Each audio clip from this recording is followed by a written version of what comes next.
France had already written the ending of its Catholic story. The churches would grow quieter, the younger generation would move on, and faith would remain locked inside cathedrals, museums, and fading family memories. Then Easter arrived, and that ending began to fall apart. Inside darkened churches, thousands of young people waited beside baptismal fonts. Some had grown up without prayer. Others had once rejected religion completely. Yet they were preparing to receive baptism, confess Christ publicly, and join a church many believed had lost its future in France. No political movement ordered them back. No cultural expectation pushed them toward the altar. Something personal had drawn them there, and it was spreading faster than many church leaders expected. What did these young people discover after modern France told them religion was no longer necessary? Why are confession, the Eucharist, silence, and Catholic teaching attracting a generation raised in one of Europe's most secular societies? And could these baptisms be the first visible sign of a far deeper change? France has not returned to faith completely, but the story of its Catholic decline is no longer unfolding as expected. Subscribe to the channel as we uncover what is really happening behind France's surprising Catholic comeback. For generations, France seemed to be moving in only one direction.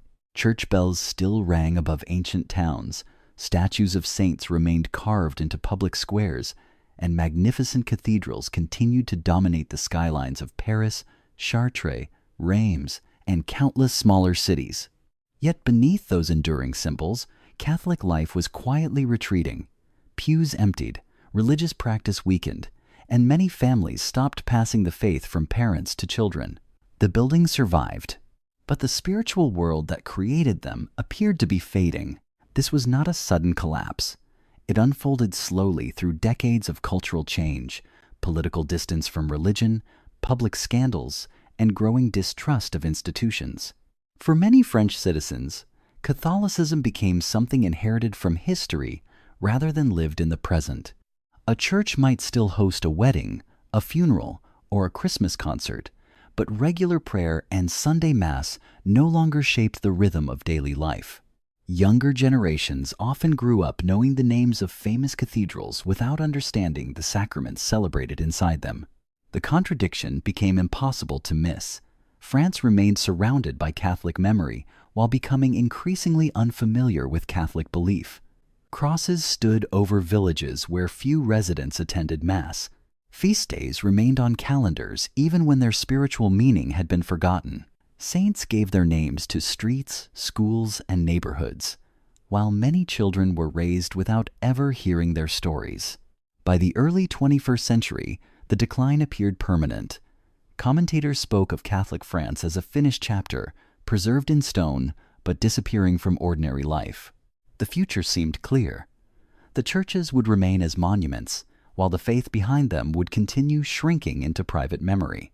Then the silence began to break, not through political power, national campaigns, or pressure from older generations, but through young people who had received almost none of the religious inheritance France once took for granted. They were not returning to a familiar home. Many were discovering it for the first time, and their arrival would force the nation to reconsider whether its Catholic story had truly ended. The first warning that France's Catholic decline was no longer following the old script arrived during Holy Week. Parish offices that had once struggled to find adult candidates were suddenly preparing long lists of names. Priests scheduled additional rehearsals, sponsors gathered beside crowded baptismal fonts, and dioceses began reporting figures that seemed out of place in one of Europe's most secular societies. During Easter in 2025, more than 10,000 adults were prepared to receive baptism across France, representing a dramatic rise from the previous year. The increase did not disappear after one unusual season. By Easter 2026, more than 13,200 adults and over 8,100 teenagers were expected to enter the church. The scale was no longer easy to dismiss as a temporary reaction, a local Paris phenomenon, or a brief burst of religious curiosity. Behind every total stood months of private decisions. Some candidates had quietly attended Mass before speaking to anyone. Others arrived at parish doors carrying questions they had hidden from friends and relatives. Many had no strong Catholic upbringing to recover, which meant the movement was not simply composed of former believers returning after years away. A growing number were encountering Christian prayer, scripture, confession, and the Eucharist with almost no previous experience. That distinction changed the meaning of the statistics. France was not merely counting more ceremonies, it was witnessing thousands of people accept a public identity that no longer brought social advantage and could even create tension inside secular families or friendship circles.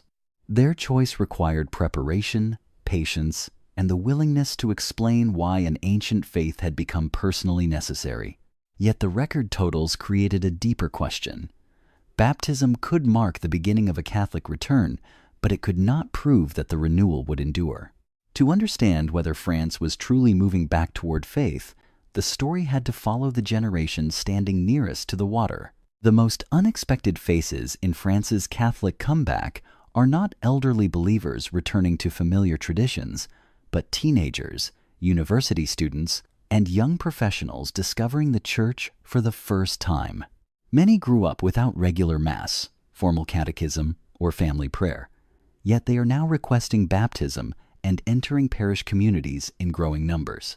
Their decision carries a weight that previous generations did not always face. Catholic identity no longer offers automatic social acceptance in France, and young converts may encounter skepticism from friends, confusion from relatives, or hostility from people who see religion as outdated. Some attend Mass quietly for months before speaking to a priest, while others begin reading scripture or learning Catholic teaching without telling anyone close to them. As their preparation continues, the faith moves from curiosity into daily life. Prayer introduces silence into schedules, dominated by screens and constant stimulation. The sacraments offer a structure that does not change with public opinion, while parish life places them beside families, workers, elderly believers, and other converts whose experiences are very different from their own. Catholicism gradually becomes more than an intellectual interest because it begins reshaping their choices, relationships, and understanding of purpose. Their arrival also changes the parishes receiving them. Churches once worried about losing an entire generation must create larger formation groups, train more sponsors, and answer questions that older Catholics may never have needed to ask. The renewal is therefore not being driven mainly by nostalgia for France's religious past. It is being carried by young people who received little Catholic inheritance but are choosing to build a Catholic life with deliberate conviction. That commitment explains why the baptismal surge matters, but it also raises the next question. Something inside modern French life is pushing young people to search beyond the secular answers they inherited, and understanding that pressure is essential to understanding the comeback itself. The search often begins far from a church. It begins in crowded apartments where loneliness survives behind constant notifications, in university halls where achievement offers direction but little meaning, and in late-night conversations that expose how many young adults feel emotionally exhausted despite having more freedom than any generation before them. France's secular culture taught many of them how to question authority, reject inherited assumptions, and build an independent identity. Yet those freedoms did not automatically answer the deeper questions that return during grief, failure, anxiety, or silence. Success could organize a career, but it could not explain suffering. Entertainment could occupy attention, but it could not create lasting peace. Personal choice could open countless paths, while leaving many unsure which path deserved their life. For some, the turning point comes after losing someone they love. For others, it arrives through depression, a broken relationship, fear about the future, or the quiet realization that endless consumption has not produced a stable sense of purpose. They begin looking for a language strong enough to speak about guilt, sacrifice, forgiveness, death, and hope without reducing those realities to temporary emotions. Catholicism meets that search with demands rather than easy reassurance. It tells them that freedom requires responsibility, love requires sacrifice, and human dignity does not depend on status, appearance, or public approval. It offers silence in a culture of noise, confession in a culture of self-justification, and a community where belonging is not earned through performance. That encounter does not remove every doubt. Many young seekers remain cautious because they know the failures of the Church and distrust simple answers. Yet they continue returning because the faith addresses questions that secular life often postpones rather than resolves. France's Catholic comeback is growing within that tension, where dissatisfaction becomes curiosity, curiosity becomes prayer, and prayer begins leading people toward a door they never expected to open. For many young French seekers, the first step toward Catholicism does not begin inside a cathedral. It begins on a phone screen, late at night, with a short testimony, a homily, a discussion about the saints, or a question about suffering that receives a serious answer for the first time. Digital platforms have opened doors that older forms of religious outreach often failed to reach. A student who would never approach a priest can listen anonymously. A teenager raised in a non-religious home can learn the meaning of baptism without exposing that curiosity to friends. A young professional can follow Catholic creators, read the gospel, and compare Christian teaching with the assumptions that have shaped daily life. Yet, online interest alone cannot create a Catholic comeback. At some point, the search must leave the screen. The viewer walks into a parish, attends Mass, joins a preparation group, or speaks with someone willing to listen without ridicule. That transition from private curiosity to public commitment is where the story becomes real. The process also reveals a sharp contrast. Social media offers speed, constant reaction, and endless choice, while the Church asks for patience, formation, and regular presence. A person may discover Catholicism in a few minutes, but becoming Catholic requires months of prayer, study, conversation, and discernment. The distance between those two worlds tests whether the interest is temporary or strong enough to reshape a life. Across France, this new path is connecting people who might never have entered a church through family tradition. Online testimonies awaken the question, but real communities must carry the answer. When parishes receive these seekers with clarity, warmth, and seriousness, digital curiosity can become sacramental faith. France's Catholic return is therefore spreading through channels the old religious culture never possessed. The Church is being rediscovered in fragments across screens, but its future will depend on whether those fragments lead people toward worship, belonging, and a faith strong enough to survive beyond the algorithm. Inside a French church, the rhythm of modern life suddenly loses its power. Phones are silenced, conversations fade, and attention turns toward an altar that does not compete for approval. For young people accustomed to constant stimulation, this slower world can feel unfamiliar at first, but that unfamiliarity is becoming part of its attraction. Many grew up surrounded by Catholic architecture without understanding the faith celebrated within it. They recognized stained glass, statues, bells, and processions as pieces of French heritage, yet the Mass itself remained distant. When they finally begin attending regularly, those familiar symbols take on a different meaning. The church is no longer only a historic building because Scripture is being proclaimed, sins are being confessed, and the Eucharist is placed at the center of a living community.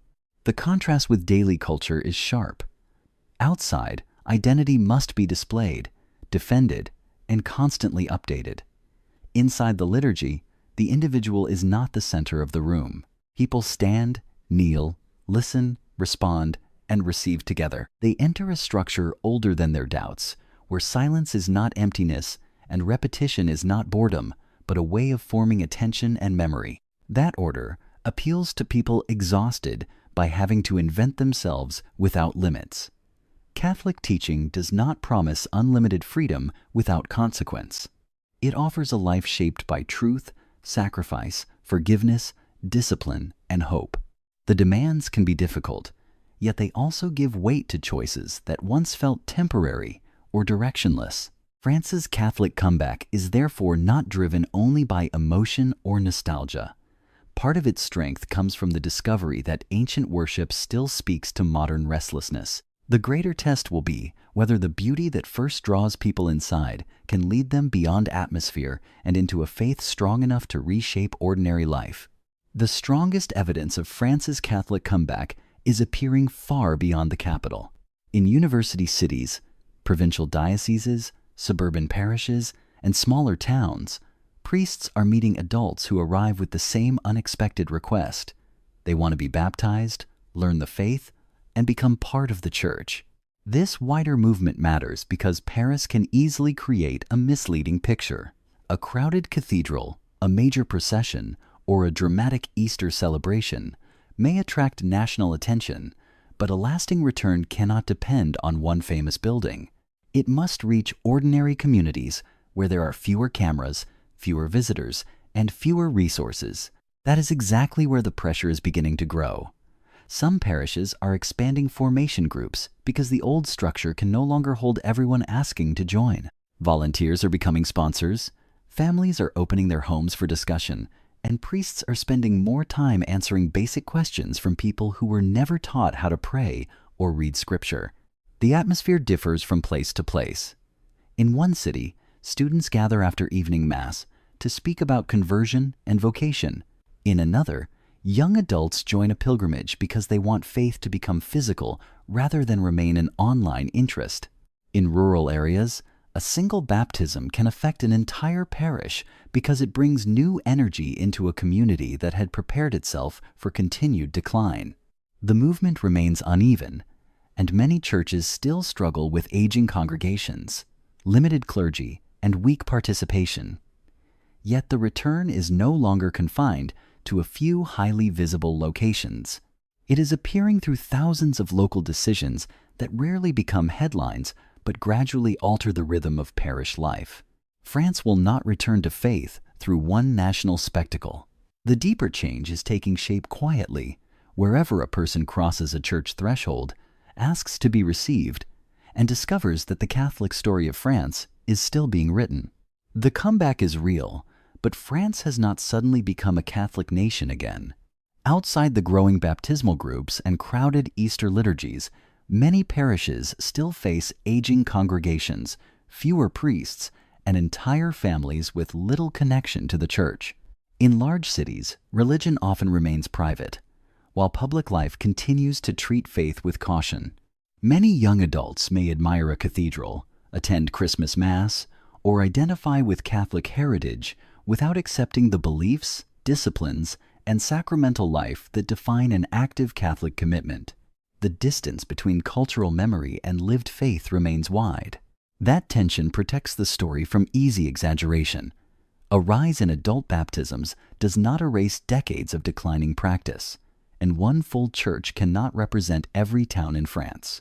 Some new Catholics may struggle after Easter, especially when the excitement of preparation gives way to ordinary parish life, unanswered doubts, and the challenge of practicing faith in a skeptical environment. Yet the strength of this renewal may come precisely from that resistance. These converts are not entering a society where Catholicism is expected or rewarded. They are choosing the church, while knowing that friends may question them, relatives may misunderstand them, and the surrounding culture may offer little support. France's return to faith is therefore not a sudden national reversal. It is a contested movement growing inside a secular country where every baptism carries more intention because belief can no longer survive through habit alone. The next stage will decide whether this becomes a lasting Catholic renewal or a brief spiritual wave. The answer will depend not only on how many people reach the baptismal font, but on what happens after they leave it. The candles are extinguished, the white garments are folded, and the Easter crowds slowly disappear. For the newly baptized, the most emotional night of the journey has ended, but the harder part has just begun. Before baptism, every step carries a clear direction. There are meetings to attend, prayers to learn, questions to ask, and a date toward which everything is moving. Afterward, that structure can suddenly feel less visible. The new Catholic must return to ordinary life, where friends may still be skeptical, family members may remain distant, and the habits of faith must survive without the excitement of preparation. This is where France's Catholic comeback faces its first serious test. A person can be moved by the beauty of Easter and still struggle to attend Mass months later. Someone can speak confidently during formation and then feel lost inside a parish where few people know their name. Without real friendship, continued teaching, and a place to serve, conversion can remain a powerful memory instead of becoming a stable way of life. French parishes are therefore being asked to do more than celebrate growing baptismal numbers. They must accompany new Catholics through doubt, moral struggle, loneliness, and the slow work of building prayer into daily routines. Sponsors cannot disappear after the ceremony, and priests cannot carry the entire responsibility alone. Families, volunteers, and parish groups must help the newly baptized move from being welcomed guests to active members of the community. The challenge is especially urgent because many converts do not have Catholic relatives to support them. They are creating a religious life from the ground up, often without inherited customs, familiar prayers, or a home environment that understands their decision. Every missed connection increases the risk that their first year in the Church will also become their last. France's return to faith will not be measured only by crowded baptismal fonts. Its future will be decided in ordinary Sundays, quiet struggles, lasting friendships, and the willingness of parishes to remain beside people after the public celebration has ended. France is not rebuilding the Catholic world that once shaped nearly every village, school, family, and public ceremony. That era depended heavily on inheritance, social custom, and a culture in which religious identity often passed from one generation to the next without being questioned. The movement emerging today follows a very different path. The new Catholics entering French parishes are often choosing the faith without social pressure and sometimes against it. They are not becoming Catholic because everyone around them already is. Many are making that decision in families where religion has disappeared, among friends who consider belief unnecessary, and within a society that no longer treats the Church as the natural center of public life. Because the choice is no longer automatic, it often becomes more deliberate. These converts must ask difficult questions, confront the failures of the institution, study teachings they may initially resist, and decide whether Christ is worth reorganizing their lives around. Their faith may begin with curiosity, but it cannot survive without discipline, community, and personal conviction. That creates a smaller but potentially stronger form of Catholic identity. It is less protected by tradition, yet more conscious of its cost.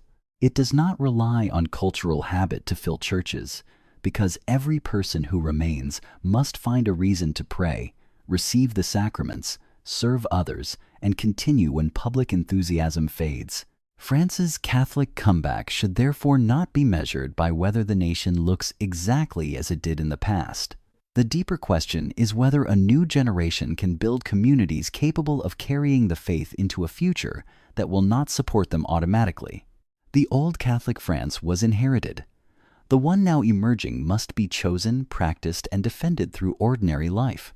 Whether that renewal becomes permanent will depend on thousands of people who have already crossed the first threshold and must now decide how far they are willing to follow. France has not returned to faith in one dramatic moment, and the struggle is far from over. Many churches remain quiet, secular culture remains powerful, and thousands of newly baptized Catholics will still need strong communities, patient formation, and lasting friendships if their first commitment is to become a lifelong faith. Yet something has clearly begun. Young people who were expected to ignore religion are asking for baptism. Parishes that prepared for decline are welcoming new faces.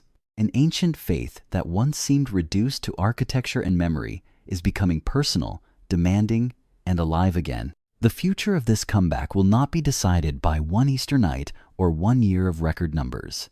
It will be shaped by ordinary Sundays, private prayer, difficult choices, and the willingness of a new generation to remain faithful when attention moves elsewhere. France may never return to the Catholic culture of its past, but it may be witnessing the birth of something more deliberate, a faith no longer inherited automatically, but chosen with conviction. Do you believe this is the beginning of a lasting Catholic renewal in France, or only the first sign of a much longer struggle? Share your thoughts in the comments. If you value documentaries exploring Catholic faith, culture, and the movements transforming the Church across the world, subscribe to the channel and turn on notifications so you will not miss our next story.